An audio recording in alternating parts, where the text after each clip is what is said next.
It's the way that I wish I could smoke a blunt right now. But the way that this air pollution is and the way that the weed has been working, that shit that ain't even an option no more. So I'ma sip this tea. Hold on.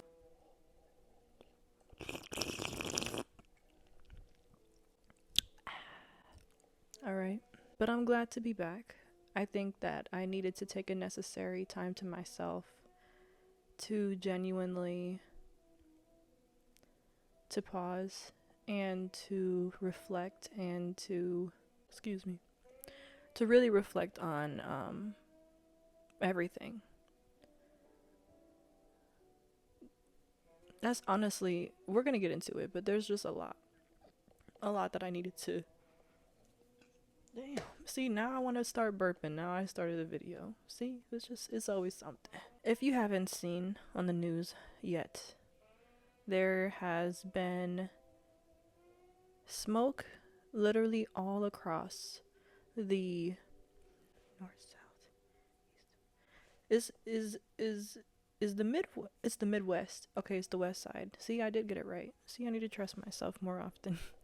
So literally, there has been really thick smoke and ashes spread all across between all the way from Michigan all the way to New York slash Maine area. And honestly, when I woke up this morning and I went to go get the mail, I saw what had happened, and I was just honestly, I was astonished.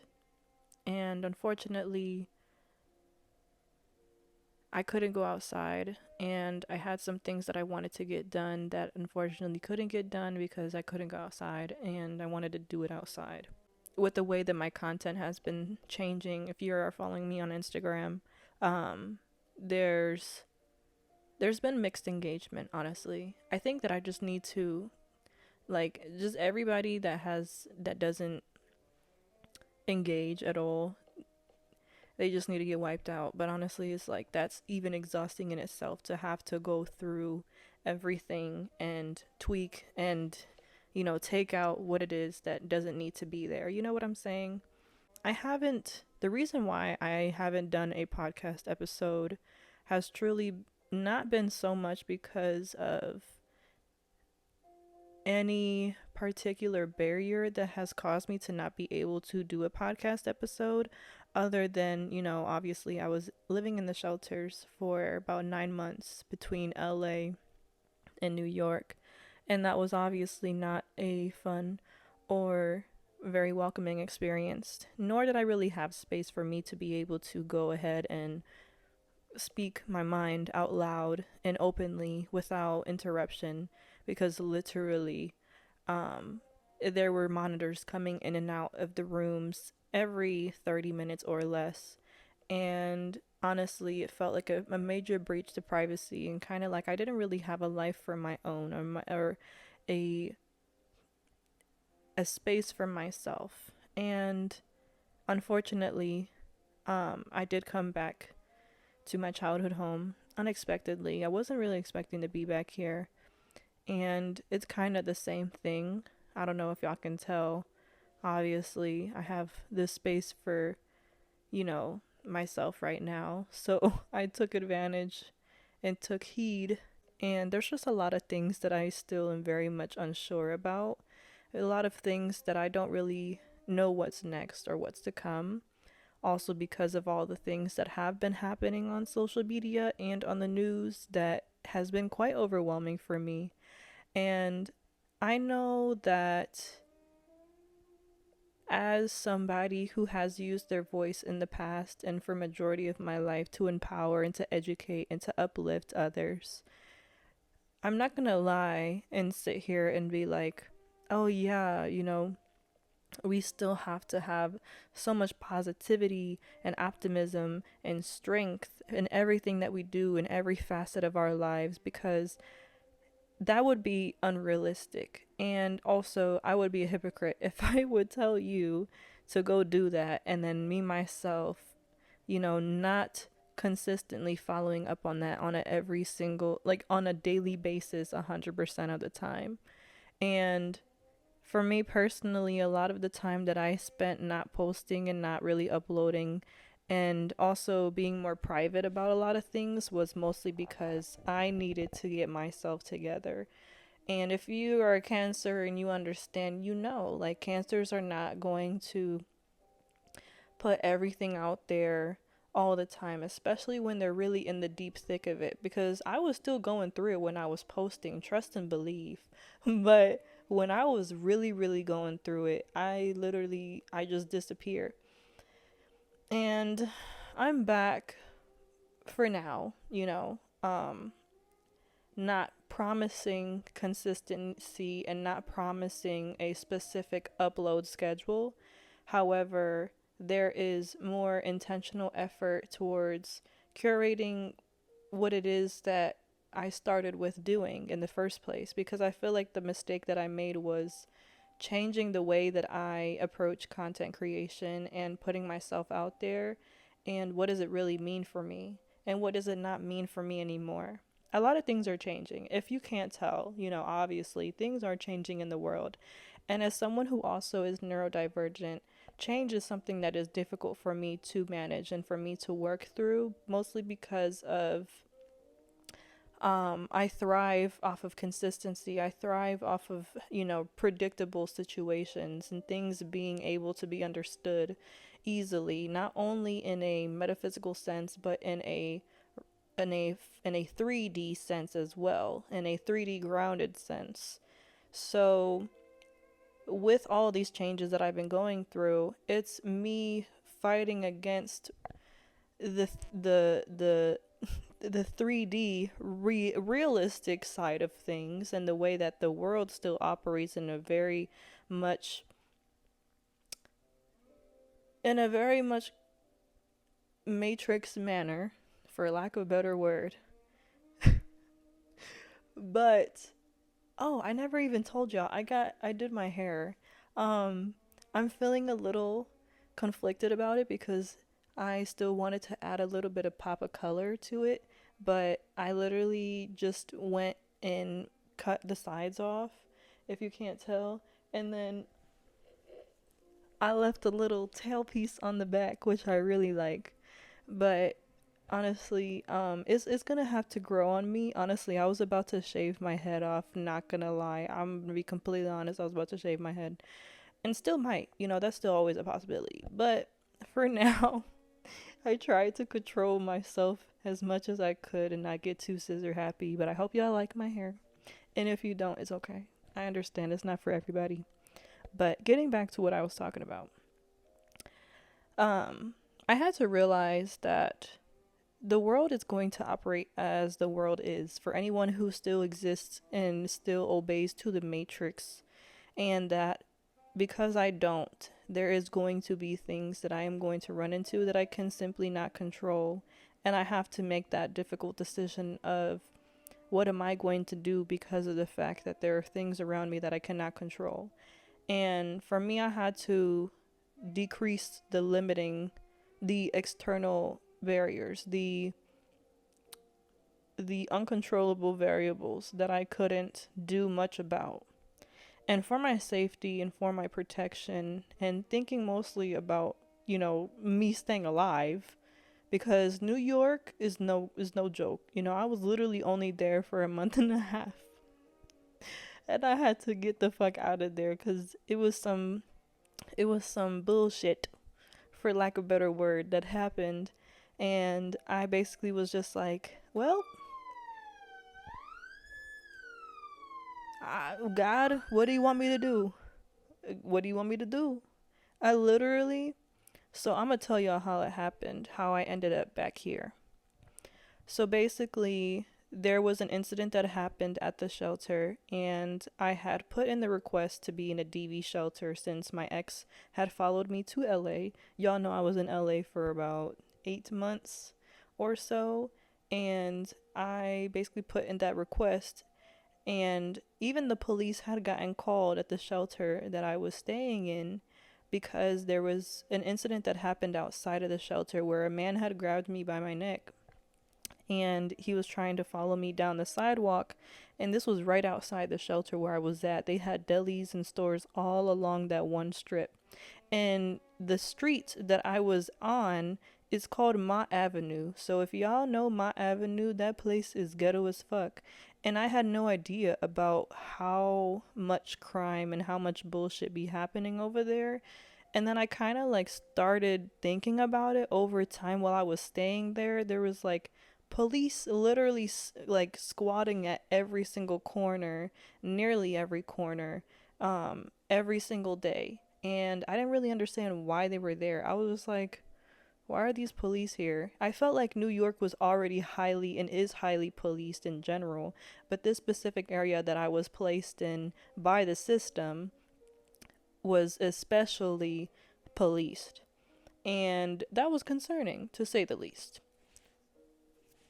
I'm making sure I ain't got no white shit on my lips. Y'all already know when you get that shit, it pisses me off. But anywho, um, the man had grabbed me, and so there was a police report made. They didn't do anything about it because I didn't remember the guy's name. I'm like, why would I remember the guy's name if it was a stranger and all I knew of him was the one interaction that we had where he complimented me in the daytime and then he proceeded to try to act like he knew me when he did that thing at nighttime. And so there was also an incident that happened with me, and I'm laughing because my life is insane, y'all. It's just really insane, and there's so many stories that I have to catch y'all up on. But there was a roommate that I had that literally slept right across from the bed from me. There was 4 people in this room, and it was a pretty big room, which I was grateful for. And this person slept across from my bed, and so it was like it started off as like a burning like rise, a burning chemistry. And at first I thought it was romantic, and in terms of I met her, we ended up smoking outside in the back patio of this place. And then and then after that night I decided to get some cheesecake from the deli. And I never had the cheesecake from the deli, the New York deli, before, so I was really excited about it. It was so good. And basically, I had given her the extra slice of cheesecake that I had, and I put it on her bed. And so after she got home from, or after she got off from work, see, look at me saying like it's home, like we, like we was fucking like together or some shit. We was not ever together. But that was my little boo, my little situationship while I was in the shelter. If I'm gonna be honest, because that's exactly what happened. She know who she is. I don't think she ever gonna watch this YouTube video because I didn't even get her social or her Instagram or nothing. So, and I literally deleted her number, so she don't even know what my number is. Hold on, because I have a new number. I had to get a new number. Because I'm telling you, I gave my number out to too many people, y'all, that shouldn't have had the number in the first place. But I gave her the piece of cheesecake.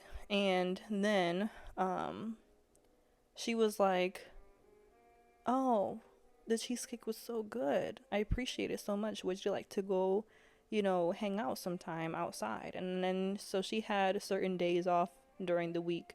And she would be in the shelter room while everybody else was out. I was also in the shelter room usually because I like to stay inside, and it was like the only place that I could have any sort of sense of safety. And mind you, if y'all saw the Dominican trip that I went on, I told y'all about it in the YouTube videos, so y'all already know what happened. I was traumatized already. Like, I needed to catch up after all of that shit happened for me to just get myself together and be like, okay, so what are we doing now? And it used to be able, like, I used to be able to take like about a week or so for me to adjust fully to place, a new environment. And not gonna lie, when I was there, they were trying to have me like get my stuff together like that. Like they were like, "Oh, well you got to look for work, you got to look for this, you got to look for that, you got to sign up for insurance, you got to." But they was taking their sweet time to even get me a caseworker in the first place. They said it was a requirement for every new resident to take 7 days until they could get a caseworker. I don't know if that was just to like file out the people who didn't really like that weren't really planning on staying there long term. But I was trying to get the fuck up out of there. So I was like, why are we not working on this? Like, this is important. So I had to wait.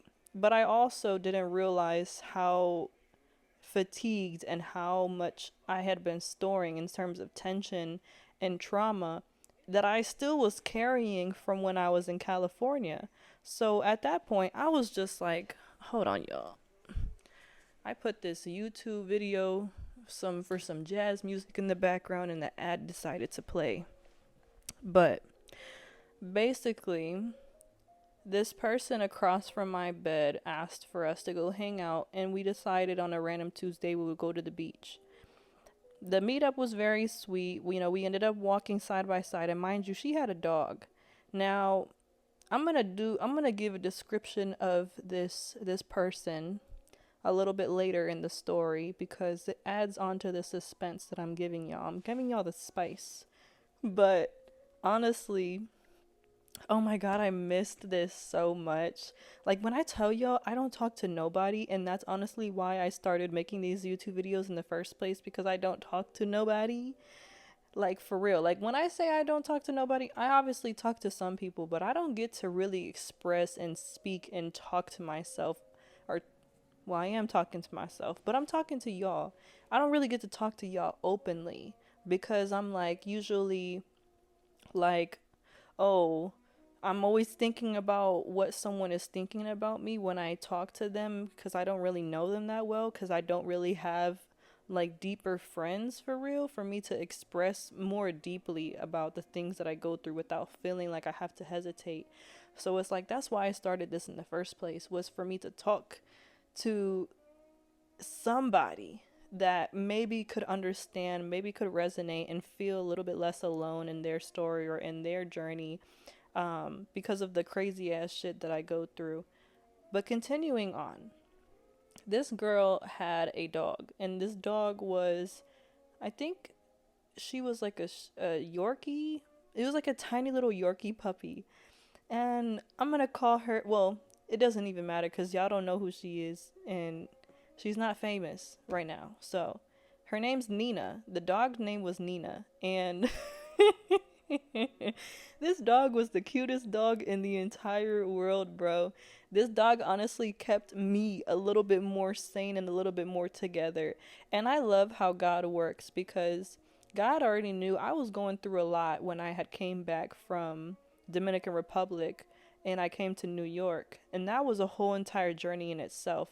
I was at this woman's house and she was highly spiritual, and she ended up, oh my God, this should be making my head itch, because it's just like, bro, the stupidest shit that I'm remembering it now. I was trying to forget about it because it was some bullshit, but I was with this girl that helped me to get to New York in the first place, and I had stopped in Philly before I went to New York. In Philly, I'm not gonna see ADHD. But long story short, the lady that I stayed with in Philly was highly spiritual, but she started like tweaking after a little bit when I stayed over at her house, and was like claiming that I was ungrateful and that nobody else was going to take care of me like she did. And she was starting to sound like my mother, and I was like, bro, what the hell? Like, when did this turn into like that type of dynamic? Like, this was just for you to help me out, and now you acting all types of crazy, when she was the one who allowed me to stay for longer than just a few days because I had to get myself together. And she also, like, I wasn't planning on staying at this woman's house for longer than 3 days. That was the maximum because I had to get to New York. That was the only reason that I went there in the first place. So when the bullshit happened after she had said that I could stay for longer than a week, and she even proposed me staying longer than a week, like staying there to get a job and to get myself back on my feet, because I was staying in a room that they weren't necessarily using all the time. And then I guess things that just didn't work out, and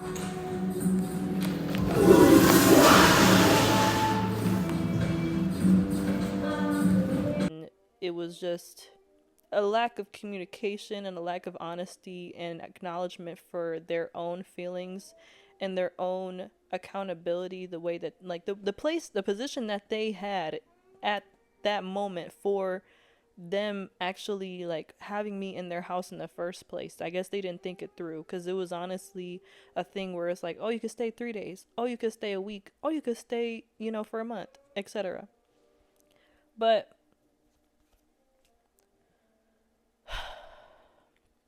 back to the girl. She had this dog, and I was very thankful because I felt like God knew that I was going through a lot, and having the dog there genuinely helped me have a little bit more peace and have a little bit more of a sound mind. And also, it kind of just added to the experience of me being there in the first place. Obviously, I was attracted to this girl, and she was very attracted to me, and we kind of had played around with it at first. We never got intimate, we never got deeper than that, and there's a story for that too. um I didn't know what we were going to talk about for this YouTube video, but I guess we're going to talk about my New York experience at this point, because because it's funny as hell and I want to talk about it. And this tea is amazing for my throat right now, because I was tripping. My throat was not feeling very good because of the damn smoke. We went out with her dog, because she takes her dogs out on walks every morning. So we went out with her dog. She was taking the dog on the walk. I got my morning tea as usual. I get tea every single morning. And we had went to the beach, and the beach was very calm. It was very relaxing. This was the second time that I had visited the beach. The first time I went by myself, and the second time it was with her. And we basically just chilled. We basically sat there. We got some food, took the train, and then we got there. And it's like the entire time that we were really like hanging out with one another, it was very much like, I don't know, y'all. Like, at first, she was giving like, that's what happened. At first, she was trying to claim like, when we get our place, and dropping little messages and little seasonings of the kind of energy and the things that were going on and that would go on, that would come up later on, that I was not really expecting to experience. And so when she even like mentioned the stuff about when we get our house, because she had been there longer than I had, so she was closer to getting her apartment more than I was, because obviously I just started the process.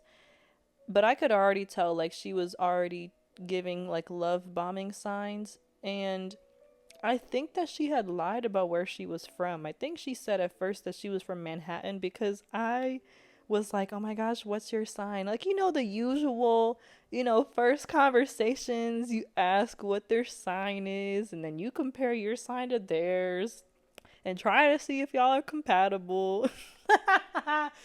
This girl was an Aries, so right off the bat, I should have known damn well that this person was not compatible with me. But I was just like, I never had met an Aries properly before, and I liked Aries' personality, but I didn't really think about how much it would clash and how much like Aries she was, because she was not a healthy Aries. This was a toxic Aries. Okay, there's a difference. We were mingling, we were talking, and after we had met at the beach, we came back to the shelter and we kind of hung out back in our room. And we was just talking, and we was chilling, and we would sit on her bed a lot. It would always be me sitting on, me going to her bed to sit over there. And I remember it was either that day, that night, or the next day, later that week. She was trying to, like, not trying, because it was a mutual thing, but we were both being flirtatious with one another. And then she had proposed to kind of be like, oh, we should kiss. We should, like, touch up and stuff. And then she also was like, Oh, that she was like, we could be here for each other because we're both in a hard place right now.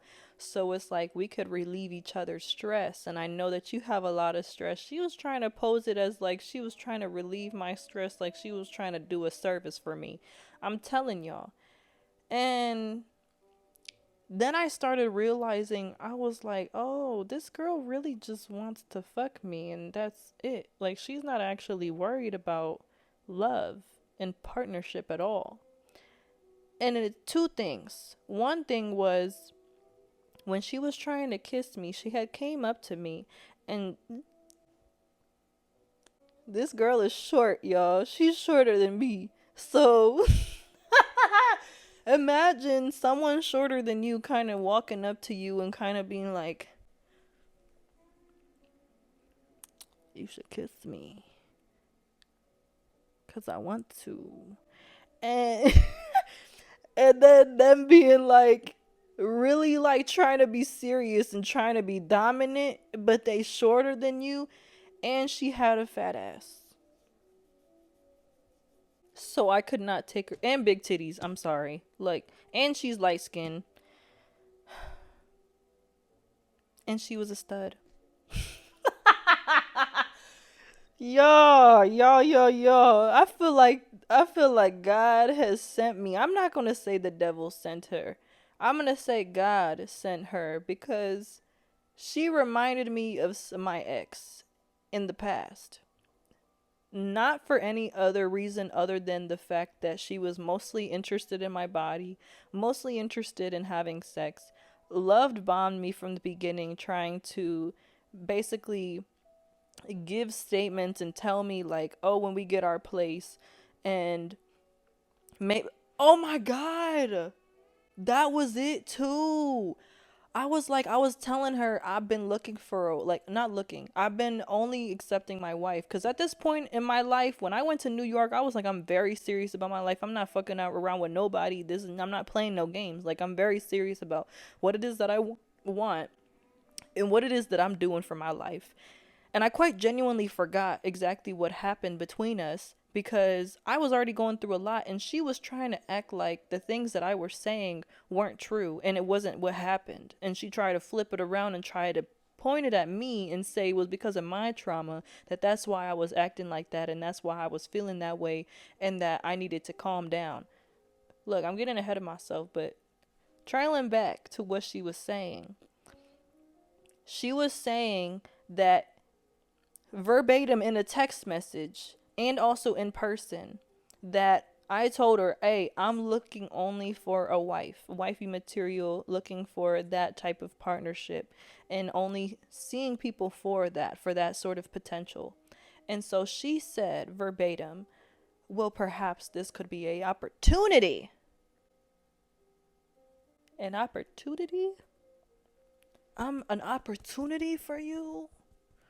And that should have told me everything that I needed to know.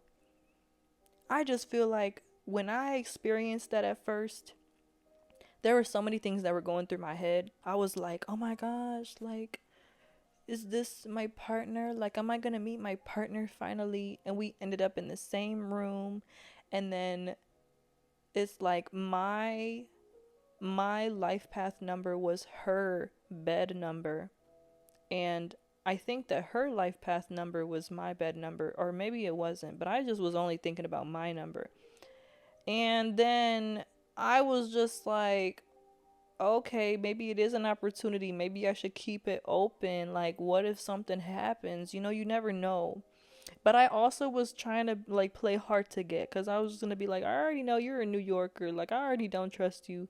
I'm putting you at a distance and I'm not believing everything that you say right off the bat. But then it was just like the constant like flirting and her trying to come up to me, and she even came. Oh, I would say we kind of like mingled around each other in a flirtatious manner, like we were two dogs trying to sniff each other's butts to see if we like recognized one another. Because I felt like I knew her for real. Like when I had met her and I talked to her, it felt like our souls kind of knew each other from a different lifetime. At least I recognized that. But I don't think that she really understood that for real. So when I met her and when we met each other, she wasn't really expecting me to be the person that I was. So over time, even though she was very much infatuated and very much highly like just deeply enamored and deeply just captivated by me and my essence and my energy, she couldn't keep up with it, because then after she said all of those things and after the love bombing and after those fake promises, what the hell is this? It's like, is it a spider or what?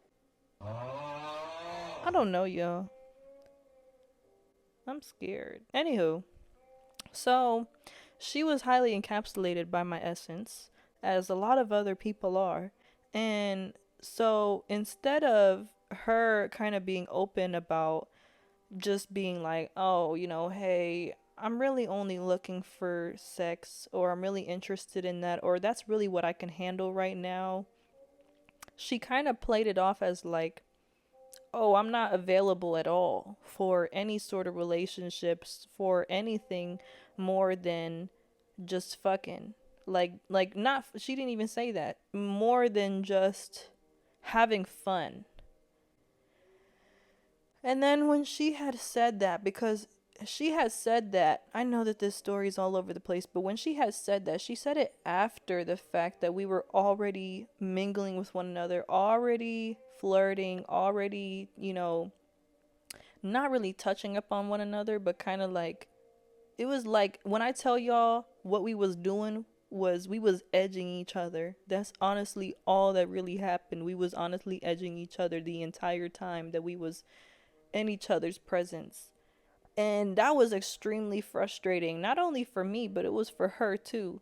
Because obviously, I'm not fucking with her, and I don't believe her already. She's trying to say that she's saying all these beautiful things about wanting to get to know me and wanting to hang out with me and wanting to possibly even move me into her place. And then anything fucking different, he's a liar and a fucking snake. she switched nearly like in a day. Now it's like, oh, I'm not available emotionally. I can't handle doing that right now. I gotta focus on me and my money, and I gotta focus on getting this place. And I can't let nobody get in the way of that. And you need to focus on what you gotta focus on. And she was telling me that you gotta go get a job. You should go do this. You should go do that. And then she started getting aggressive with me. And the first time that she was aggressive with me, I was like, who the hell are you talking to? Like, legitimately, she started just like commanding and shouting orders at me like I was her dog, bro. Like, quite literally. And I would laugh at her. I would laugh at her because I was genuinely like, who are you talking to? Like, why are you talking to me like that? Where did you think that you could talk to me like that? So when all that was happening, I was just confused as hell, because I was just like, is this really what this is now? That's what you think this is? And the fact is that I didn't, like, I would tell her, who do you think you're talking to? And then she would love when I get upset. She would love when I get mad at her. And that would hype her up. Like, that would turn her on. I guess that's what it did. It turned her on when I would get mad at her and I would tell her off. Because then she would act like she's melting, or she would act like she's just like like she was gonna get what she wanted, because I'm the dominant one. And if anybody knows me, I'm a very dominant person in general. So it's like, if anything, I'm going to be going to her and being like, well, who do you think you're talking to? And trying to like playfully argue with her. Guys, it was toxic as hell, I'm telling y'all, and it gets worse from there. So after we have this dynamic of this shit and yada yada and whatever the fuck, we would have certain conversations where I would tell her how I felt about something that she said or something that she did, and then we would clarify it. And that's one thing that I kind of was surprised that I did, that I even communicated with her about what she was doing, when I feel like she knew what she was doing. But I was asking her questions about it because I wanted to be like, you know, I was confused because I felt like we had good chemistry. It was something. I don't know what it was, but it was something. And I genuinely wanted to work through it. I wanted to. Me and Mr. Wrong get along so good. A part of my past, my trauma, that maybe I could work through it. This is editing Gabby going over the footage of this video and me just going over everything that has happened, and more memories were coming up as I'm editing this video. Like, when I tell y'all, this woman was bullying me legitimately, playing in my face and playing with my emotions so heavily. And I was in such a vulnerable and low position in my life where I was already confused on, what I could believe was true and what I couldn't believe was true. And I was going through some heavy spiritual psychosis, especially because the person that I just came from was someone who was attempting to do spiritual warfare on me and trying to attack me in a way that wasn't like in my face. Like, this girl, that the girl from Philly I'm talking about, she was working with candles, working with orishas and deities and this and that and third, and quite literally would speak verbal curses over me and spoke evil curses over me, especially when we was partying, and then also trying to act like, she wasn't a bad person, or that she was keeping the peace, or, not one of those people who I guess she was implying that I was. And now recognize how toxic and how just absolutely sad that it was that I genuinely kept going back and kept believing that maybe she would change, or maybe if she would reveal her true feelings for me, or that maybe things could turn around. And I feel like, in a way, it was just a really traumatic reminder of everything that I endured with my past ex-partner that abused me, and kind of just like a reminder of, that I'm not going to get what it is that I think that I want from her, and that I shouldn't have wanted it anyway, but that I did because I was so broken after all that I went through. And someone that had showed me, even an inkling of some sort of human connection and affection was hurting me really, really badly. And that was something that was really difficult for me to understand and grasp. But getting back to the video. Okay, bye-bye. And maybe I could figure things out and see, like, she seemed like when she was speaking to me and communicating with me, she would genuinely tell me, like, it seems like you are someone who has been through a lot, and I see you and I hear you, and I see what you've been through, and I can understand where you're coming from. And she would genuinely have these moments, which was extremely confusing for me, like, for real, where she would speak with me with love and with compassion and kindness, and she would be very empathetic about me and my situation. And she would tell me, like, you know I know that you've been through a lot, but at the end of the day, you really have to take care of yourself, because a lot of people out here are not going to look after you or not look out for you, especially in New York. And she knew that I'd never been to New York before. She knew that I was new. So she was kind of the only person that I knew that was helping me to even navigate the city in general, and, kind of like show me around. And she told me from that first night that she would help me to show me around, and she wanted to kind of be that person for me. And I felt like there was two sides to this situation. It wasn't even a relationship. The situation, that the one part of it was that she genuinely wanted to help me and kind of be there for me, and she genuinely did like me. I do feel like she genuinely did like me, perhaps even love me.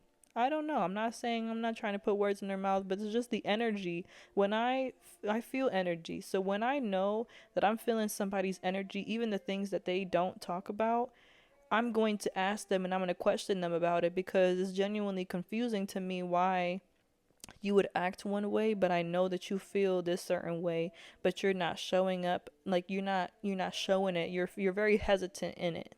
And also you're kind of like hiding and not really speaking your truth fully. And I felt like there was a lot of hesitation about that, and in her voice and in the way that we spoke with one another, because she would speak with me like someone who genuinely did love and care about me, but is just physically and action wise, that wasn't there.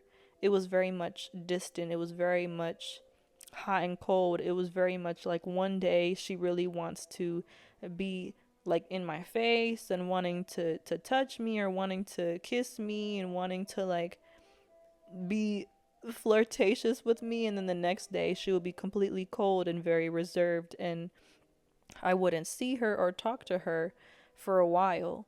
And then when she would do that, I would sometimes give back that energy. Not sometimes, but majority of the time I would reflect that same energy to her. And when that happened, she didn't expect that to happen because she was thinking that I was an anxiously attached person. But really, at that point in my life where I was at with my healing, I was very much avoidant. Because when someone would show me and express to me love and express to me affection and warmth, I would instantly believe that it's fake or believe that it's not real and kind of just forget about it and just put it to the side.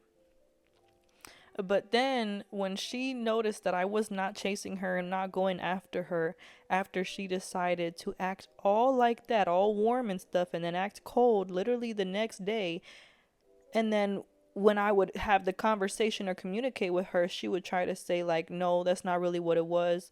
That's not what I'm trying to do. That's really, that's in your head. Like, I didn't do that, and I told you exactly what was up, and I told you what we was going through, and what I was willing to do, what I could give you, and it is what it is, period. We're not more than friends at all. Like, this is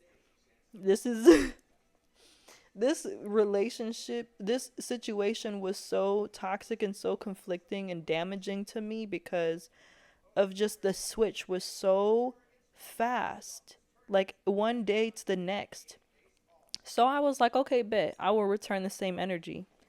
And then when I would return the same energy, she would be coming back again. And I think that obviously she would come back because she knew that she was losing access to me and that I wasn't going to play her little game. So she would come back to kind of sense where I was at. And I would obviously play hard to get. I was obviously not fucking with it at that time. And then she would try to like lean into the warm side and the affectionate side and try to win me back. Did she win me back a few times after that? I'm not gonna say no. So, I'm not gonna lie, I was having a little bit of withdrawal from the situation because it was so toxic. So, when she did come back, I was kind of like, oh, we'll see. And then we ended up hanging out again. This was like weeks after, the chaos and the weird shit was happening. And basically, we hung out again, and when we hung out again, it was very nice. We were also holding hands, which was something that I wasn't exactly planning on doing. I didn't initiate the hand holding. So we was on the train and she had put her hand out, and I didn't notice it at first, but then I ended up putting my hand there, and it was just like the physical touch and the affection was the thing that I really craved, because I hadn't been touched in a way that was loving and nurturing in a while. So it was like she was the only person that was really there doing that for me, and it was nice. I will say it was nice, and it was I was grateful to have that, even though it was not healthy whatsoever. When we got off of the train, we went to this one park, and she had shown me this one park. And when I tell y'all, this park was beautiful. It was like cause she wanted to show me to a place. That's where we was going. I didn't know where we was going, and I wanted her to show me around New York more. So she took me to this park. It was Washington State Park. If y'all know what that park is, obviously you already know. For first timers, that shit looks like a utopia for real. I felt like I was in a movie. It was beautiful. They had the fucking flowers from the trees breezing through the air, and it was sunny as hell that day. There was people laughing, there was people playing music. You know, we was smoking. She also provided me with a lot of weed. So whenever we would smoke, whenever we would hang out, she would provide me with weed. And I'm telling y'all, these shelter relationships, bro, they just be the most fast paced, the most lustful, the most like captivating ones, because you're already in a very deep place. You're already in a low place because of the fact that you're here and you figuring things out, and you might be struggling with different things, and you come from different backgrounds and stories. But it's like you have this one person that is, there with you, being affectionate with you, and speaking to you and giving you encouragement and support emotionally. But then you realize that this person isn't really serious about you at all, and actually doesn't really care about you at all, and is showing that like every single time. And that when they do come back, it's like all of those things are forgotten, and it's just like I have that person back again. So things are good for that one time, or that moment in time. And when I tell y'all, that day that we had, it was really really good. And I had met some people that day at Washington Square Park, and it was just like it was the start of something for me. And I felt like that whole entire moment was very spiritual. But then the thing was is that by the end of that day, when we had went out to Washington Square Park, I had knew, and I had a deep feeling in my chest that I was just like, this is going to be one of the last times that we actually get to hang out.